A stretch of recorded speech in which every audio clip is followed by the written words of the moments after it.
3 کام اللہ کو پسند ہیں۔ نمبر 1، ٹوٹے ہوئے دلوں کو جوڑنا۔ نمبر 2، دل نہ چاہتے ہوئے بھی معاف کر دینا۔ نمبر 3، کسی کے گناہ پر پردہ کرنا۔ غریبوں کا حج۔ محمد صلی اللہ علیہ وسلم نے فرمایا، میری امت کے غریبوں کا حج جمعہ کی نماز ہے۔ والدین۔ والدین کو محبت کی نگاہوں سے دیکھنا بھی ایک عبادت ہے۔ نصیب والوں کی پہلی اولاد بیٹی ہوتی ہے۔ بیٹی پیدا ہو تو خوشیاں منایا کرو، کیونکہ اللہ پاک کی رحمت ہر گھر میں نہیں ہوتی۔ لوگوں پر 3 احسان کرو۔ نمبر 1، نفع نہیں دے سکتے تو نقصان نہ کرو۔ نمبر 2، خوش نہیں رکھ سکتے تو رنجیدہ نہ کرو۔ نمبر 3، تعریف نہیں کر سکتے تو برائی نہ کرو۔ بے شک مشکل وقت بتا کر نہیں آتا، مگر سکھا کر اور سمجھا کر بہت کچھ جاتا ہے۔ جن کا سیدھے سیدھے منہ توڑ دینا چاہیے، ان سے بھی تمیز سے بات کرنا تربیت کہلاتی ہے۔ گلاب جنت کے پھولوں کا سردار ہے، فرمان امام علی رضی اللہ عنہ۔ اور پھر اللہ نے فرمایا، اے موسیٰ، میں اولاد کے ذریعے بیٹی بھیجتا ہوں جب میں بے حد خوش ہوتا ہوں۔ بیٹی، بیٹیوں سے محبت کرنا، عزت دینا اور انہیں اپنے جگر کا ٹکڑا کہنا، یہ بھی میرے نبی پاک صلی اللہ علیہ وسلم کی سنت ہے۔ میں نے رب سے بہترین دوست مانگا، رب نے مجھے بیٹی عطا کر دی۔ انسان کا سب سے بہترین دوست اللہ ہے۔ بہت جلدی مان جاتا ہے، پرانی باتیں یاد نہیں کرواتا، کبھی مایوس نہیں لوٹاتا اپنے در سے۔ نماز فجر قضا کر کے کامیاب صبح کی امید رکھنا نادانی ہے۔ بیٹی، رحمت کا دروازہ، بخشش کا ذریعہ، جہنم کی ڈھال۔ مرد اور عورت کی سوچ میں فرق یہ ہے کہ مرد آنے والے کل کے بارے میں بھی نہیں سوچتا اور عورت اس کے ساتھ جنت میں جانے تک کا سوچ لیتی ہے۔ اللہ تمہاری مانگی جانے والی کچھ دعاؤں کو وہ اپنے پاس رکھ لیتا ہے تاکہ بہترین وقت میں تمہیں عطا کر سکے۔ بیٹی، بیٹی کی محبت سے مہکتا ہے گھرانہ، بیٹی تو ہے اللہ کا انمول خزانہ۔ بیٹی وہ پھول ہے جو ہر باغ میں نہیں کھلتا۔ عورت کا پردہ۔ عورت پر پردہ ایسے جچتا ہے جیسے قرآن پاک پر غلاف۔ اور جب اللہ کسی کو معاف کرتا ہے تو اسے نماز کی توفیق بھی دیتا ہے۔ گالی کا عذاب۔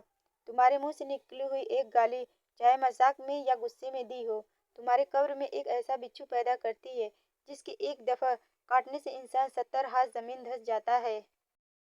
ماں سے بڑھ کر کوئی نام کیا ہوگا، اس نام کا ہم سے احترام کیا ہوگا، جس کے پیروں کے نیچے جنت ہے، اس کے سر کا مقام کیا ہوگا۔ امید نہ چھوڑنا، کل کا دن آج سے بہتر ہوگا۔ سجدہ، خوشی کا ہو یا غم کا، توفیق ملنا بڑی بات ہے۔ ایک شخص کی چپل چوری ہو گئی۔ اس نے ایک عالم سے پوچھا، کیا میرے لیے جائز ہے کہ میں کسی اور کی چپل اٹھا لوں؟ انہوں نے جواب دیا، جب تم پر ظلم ہو گیا تو تم کسی اور پر ظلم مت کرو۔ قرآن پاک کی خوبصورتی۔ قرآن پاک کی خوبصورتی یہ ہے کہ آپ اس کے پیغام کو بدل نہیں سکتے، ہاں مگر وہ آپ کو بدل سکتا ہے۔ نماز۔ میرے نبی کریم صلی اللہ علیہ وسلم کی آخری نصیحت یہ تھی کہ میری امت نماز نہ چھوڑنا۔ اللہ پاک ہم سب کو 5 وقت کا نمازی بنائے، آمین۔ دنیا والے چہرے اور مال کو دیکھتے ہیں، عرش والا دل اور اعمال کو دیکھتا ہے۔ وَرَفَعْنَا لَكَ ذِكْرَكَ۔ میرے محمد صلی اللہ علیہ وسلم کا ذکر ہمیشہ بلند رہے گا۔ نماز۔ نماز کی تو وہ شان ہے جو روک دیتی ہے طواف کعبہ کو۔ تو تیرے کاروبار کی کیا اوقات ہے جس کے لیے تو چھوڑ دیتا ہے نماز کو۔ مانگنا ہے تو مقدر مانگ۔ حضرت علی رضی اللہ عنہ۔ خدا سے جب بھی دعا مانگو تو مقدر مانگو، عقل نہیں، کیونکہ میں نے بہت سے عقل والوں کو مقدر والے کے در پر دیکھا ہے۔ خدا، پریشانیاں بڑھ جائے تو خدا کے سامنے رویا کریں، بے شک وہ 70 ماؤں سے زیادہ پیار کرنے والا ہے۔ نماز۔ نماز اتنی ہی ضروری ہے جتنا کہ جینے کے لیے سانس لینا ضروری ہوتا ہے۔ اللہ پاک ہمیں سجدوں کی لذتیں عطا فرمائے۔ حضرت علی رضی اللہ عنہ۔ غلط بات پر غصہ آ جانا شرافت کی نشانی ہے، لیکن اسی غصے کو پی جانا مومن کی نشانی ہے۔ لوگ کہتے ہیں، ہوتا وہی ہے جو نصیب میں لکھا ہو۔ اللہ پاک قرآن میں کہتے ہیں، تم مجھے پکار کر تو دیکھو، میں نصیب بدلنے پر قادر ہوں۔ نماز۔ نماز انسان کے لیے زندگی کا آسان راستہ ہے۔ 3 عورتوں کی طرف اللہ دیکھ کر مسکراتا ہے، پہلی خوبی پردہ ہے۔ پردہ کسی بھی خاتون کی ایسی خوبی ہے جو اللہ تعالیٰ کو بہت پسند ہے۔ دوسری خوبی جو اللہ کو بہت زیادہ پسند ہے وہ ہے اپنے شوہر سے ٹوٹ کر محبت کرنا۔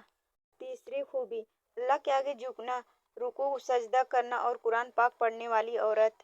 بہن اور بیوی، جیسے آپ اپنی بہن کو اس کے سسرال میں خوش دیکھنا چاہتے ہیں، ایسے ہی اپنی بیوی کو بھی خوش رکھیں کیونکہ وہ بھی کسی کی بہن ہے۔ 3 صورتیں۔ رسول صلی اللہ علیہ وسلم نے فرمایا، تم صبح شام 3 مرتبہ سورہ اخلاص، سورہ فلق اور سورہ ناس پڑھا کرو، وہ تمہیں ہر چیز کے لیے کافی ہو جائیں گی۔ حضرت فاطمہ رضی اللہ جن کے آنے پر کائنات کھڑی ہو جائے انہیں محمد صلی اللہ علیہ وسلم کہتے ہیں، اور جن کے آنے پر محمد صلی اللہ علیہ وسلم ایک کھڑے ہو جائیں انہیں فاطمہ کہتے ہیں۔ اللہ سے اپنا رشتہ اتنا مضبوط کرو کہ تمہیں کسی کے سہارے کی طلب ختم ہو جائے۔ ہمسفر کی نشانی۔ بہترین ہمسفر کی سب سے بڑی خاصیت یہ ہے کہ وہ آپ سے اختلاف اور ناراضگی کے باوجود بھی آپ کا خیال رکھنا اور فکر کرنا نہیں چھوڑتا۔ خاموش۔ جانتے ہو اذیت کیا ہے؟ اپنی آنکھوں کے سامنے اپنی اہمیت کو کم ہوتے ہوئے دیکھنا اور پھر بھی خاموش رہنا۔ سورہ یوسف کی مثال ہے کہ اللہ تعالیٰ ہمیشہ ہمیں ہماری پسندیدہ چیز سے آزماتا ہے تاکہ اس کو پانے کی تڑپ میں ہم اللہ کے اور قریب ہو جائیں۔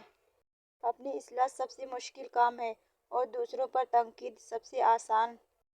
کسی کی نرمی کو اس کی کمزوری نہ سمجھو، اگر وہ سر جھکا کر چلتا ہے تو صرف خدا کے خوف سے۔ قدر۔ ایک مرنے والے انسان کو نہیں معلوم کہ تم نے اس کے لیے کتنے آنسو بہائے، لیکن ایک زندہ انسان کو مرتے دم تک یاد رہے گا کہ تمہاری وجہ سے اس نے کتنے آنسو بہائے۔ جو بھی رشتے پاس ہیں خدارا ان کی قدر کیجیے۔ مجھے ان اندھوں پر بہت ترس آتا ہے جنہیں اپنی غلطیاں نظر نہیں آتیں۔ رزق کو کم کرنے والے 5 اسباب۔ نمبر 1 نماز قضا کرنا۔ نمبر 2 قبرستان میں ہنسنا۔ نمبر 3 سجدہ تلاوت نہ کرنا۔ نمبر 4 اندھیرے میں کھانا کھانا۔ نمبر 5 مغرب اور عشاء کے درمیان سونا۔ ہر رکاوٹ میں کوئی نہ کوئی بہتری چھپی ہوتی ہے۔ جو اللہ تک لے جائے اسے ٹھوکر نہیں کہتے۔ مشکلوں میں صبر کرنے والا ہمیشہ کامیاب ہوتا ہے کیونکہ اللہ آزمائش کے بعد ہمیشہ آسانی دیتا ہے۔ اپنے اندر پرندے کی طرح عاجزی پیدا کرو جو آسمان کی بلندیوں کو چھو کر بھی گردن جھکا کر رکھتا ہے، اور بے شک عاجزی اللہ کو پسند ہے۔ آپ کی بے چینی کی ایک وجہ یہ بھی ہو سکتی ہے کہ کوئی دوسرا آپ کی وجہ سے بے سکون ہو۔ حضرت امام علی رضی اللہ نے فرمایا، تجربے سے غربت حاصل کرو۔ الحمدللہ۔ صبر کی حد یہ ہے کہ تقدیر پہ کوئی اعتراض نہ ہو۔ زیادہ سوچنا۔ حضرت علی رضی اللہ عنہ نے ارشاد فرمایا، زیادہ سوچنا انسان کو ختم کر دیتا ہے، بس دعا کرو اور رب پر چھوڑ دو۔ حضرت علی رضی اللہ عنہ، معاف ہر بار کرو مگر اعتبار ایک ہی بار کرو۔ انشاءاللہ۔ پریشان مت ہو، اللہ آپ پہ آپ کی طاقت سے زیادہ بوجھ نہیں ڈالے گا۔ یہ وقت بھی گزر جائے گا اور انشاءاللہ پھر آزمائش کے بعد اللہ بے شمار نعمتیں اور آسانیاں عطا فرمائے گا۔ مایوس مت ہونا، اللہ ہے نا وہ سب اچھا کرے گا انشاءاللہ۔ صبر کر کے دیکھو، کیا پتہ اللہ کی بھی وہی رضا ہو جو تمہاری ہے۔ پرفیکٹ میاں بیوی۔ ایک مرد کا خواب ہوتا ہے کہ اسے ایک پرفیکٹ بیوی ملے، اور ایک عورت چاہتی ہے کہ اسے پرفیکٹ شوہر ملے، مگر وہ یہ نہیں سمجھتی کہ اللہ تعالیٰ نے انہیں ایک دوسرے کو مکمل کرنے کے لیے بنایا ہے۔ حضرت علی رضی اللہ عنہ، اللہ تعالیٰ تمہارے لیے 3 باتیں پسند نہیں کرتا: بلا وجہ کی گپ شپ، فضول خرچی اور لوگوں سے مانگنا۔ نماز۔ ہر وہ شخص بے وفا ہے جو نماز نہیں پڑھتا۔ جلدی اٹھنا۔ صبح جلدی صرف 4 چیزیں اٹھاتی ہیں: محبت، ماں، محنت اور مجبوریاں۔ نماز فجر۔ حضرت علی رضی اللہ عنہ سے کسی نے پوچھا، میں بہت کوشش کرتا ہوں کہ صبح نماز پڑھوں پر اٹھا نہیں جاتا۔ حضرت علی رضی اللہ عنہ نے ارشاد فرمایا، یہ نیند کی وجہ نہیں ہے بلکہ تم جو سارے دن میں گناہ کرتے ہو وہ تمہارے گردن میں توق، ہاتھوں میں ہتھوڑی اور پاؤں میں بیڑیاں بن کر تمہیں اٹھنے نہیں دیتا۔ حضرت علی رضی اللہ عنہ نے فرمایا، اللہ پاک پر بھروسہ رکھیں، وہ صحیح وقت پر صحیح دروازہ کھولے گا آپ کے لیے۔ رسول صلی اللہ علیہ وسلم نے فرمایا، کیا میں تمہیں جہنمی لوگوں کے بارے میں نہ بتاؤں؟ ہر شخص مزاج بد اخلاق اور تکبر کرنے والا جہنمی ہے۔ رسول صلی اللہ علیہ وسلم نے فرمایا، سب سے افضل اعمال وقت پر نماز پڑھنا اور والدین سے حسن سلوک کرنا ہے۔ جب طاقتیں محدود ہوں تو بند کی کوئی قیمت نہیں ہوتی۔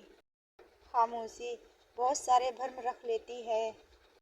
یا رب میری ماں پر کبھی کوئی مصیبت نہ آئے، آمین۔ کم ترین علم وہ ہے جو زبان پر رہے اور بلند ترین علم وہ ہے جو کردار سے ظاہر ہو۔ یا اللہ سب کے والدین کو بچوں کی خوشیاں دیکھنی نصیب فرما، آمین۔ حضرت علی رضی اللہ عنہ، جب عقل بڑھتی ہے تو باتیں کم ہو جاتی ہیں۔ حضرت علی رضی اللہ عنہ، غصہ ایک قسم کی دیوانگی ہے۔ اپنے اندر برداشت پیدا کریں، معلوم نہیں آپ کو کون کون برداشت کر رہا ہے۔ اکثر راستہ سمجھنے تک سفر ہی ختم ہو جاتا ہے۔ اللہ بہتر کرے گا، یہ وہ الفاظ ہیں جن سے انسان کی ادھوری پریشانی ختم ہو جاتی ہے۔ کوئی تمہارا دل دکھائے تو ناراض مت ہونا، کیونکہ قدرت کا قانون ہے، جس درخت کا پھل زیادہ میٹھا ہوتا ہے لوگ پتھر بھی اسی کو مارتے ہیں۔ اے اللہ مجھے اپنی محبت میں ایسا مکمل کر دے کہ مجھے تیری رضا کے علاوہ کوئی چاہت نہ رہے۔ دنیا والے ایسے سواروں کی مانند ہیں جو لمبی تان کر سو رہے ہیں جبکہ منزل کی طرف سفر جاری ہے۔ کبھی خود پہ کبھی حالات پہ رونا آیا، بات نکلی تو ہر ایک بات پہ رونا آیا۔ زندگی بدلنے کے لیے لڑنا پڑتا ہے اور آسان کرنے کے لیے سمجھنا پڑتا ہے۔ وقت آپ کا ہے، چاہو تو سونا بنا لو، چاہو تو سونے میں گزار دو۔ کچھ نیا پا لینے کے لیے وہ مت کھو دینا جو پہلے سے ہی تمہارا ہے۔ مشورہ بہت سستا ہے، ایک سے مانگو گے 10 لوگ دیں گے، اور مدد مہنگی ہے، 10 سے مانگو گے تو کوئی ایک دیتا ہے۔ کسی کو ذلیل کرنے سے پہلے خود ذلیل ہونے کے لیے تیار رہیں، کیونکہ اللہ کی لاٹھی بے آواز ہے، جب سر پہ پڑتی ہے تو اچھوں کی عقل ٹھکانے آ جاتی ہے۔ بھلے وقتوں میں ہمیں کسی چیز کی اصلیت کا پتہ نہیں چلتا، برے وقت ہی ہمیں کسی چیز کی حقیقت کا پتہ دیتے ہیں۔ جس کے ساتھ چلو اس کو پتہ چلنا چاہیے اور جس کے خلاف چلو اسے بھی پتہ چلنا چاہیے۔ درمیانی راستہ منافقت کا ہے۔ کچھ کہانیاں دل میں قید کرنے کے لیے ہوتی ہیں، وہ کہانیاں کسی کو سنائی نہیں جاتی، نہ ہی کاغذ پر لکھی جاتی ہیں، اور وہ کہانیاں خود سے خود تک ہوتی ہیں اور ہماری زندگی کے ساتھ ہی ختم ہو کر ہمارے ساتھ ہی دفن ہو جاتی ہیں۔ زندگی کو جینا پڑتا ہے، اپنے لیے کم اور اپنوں کے لیے زیادہ۔ ہمسفر وہی اچھا ہے جو دین اور دنیا دونوں سنوار دے۔ اے اللہ آپ مجھے خوب شکر کرنے والا، کثرت سے ذکر کرنے والا، نصیحت ماننے والا اور حکم یاد رکھنے والا بنا دیجیے، آمین یا رب العالمین۔ حضرت امام حسین رضی اللہ عنہ نے فرمایا، جو تمہیں دوست رکھتا ہے وہ برائی سے روکے گا اور جو تمہیں دشمن رکھے گا وہ تمہیں برائی پر ابھارے گا۔ انسان کا ماضی چاہے کتنے ہی گناہوں سے بھرا ہوا ہو، اس کا مستقبل ابھی بالکل پاک ہے، کیونکہ رب کریم بندے کی توبہ کو پسند فرماتا ہے۔ دنیا کے سبھی لوگ خوبصورت ہیں، بس صورتی ہمارے رویے اور سوچ میں ہے۔ کبھی کبھی ہم ذہنی سکون کے علاوہ کچھ نہیں چاہتے۔ وقت کبھی بھی ایک سا نہیں رہ سکتا، دن بگڑتے ہیں، سنورتے ہیں، گزر جاتے ہیں۔ اپنی زندگی میں خود روشنیاں پیدا کرو، یقین جانو تمہارے اپنے علاوہ کوئی تمہارا وفادار نہیں ہے۔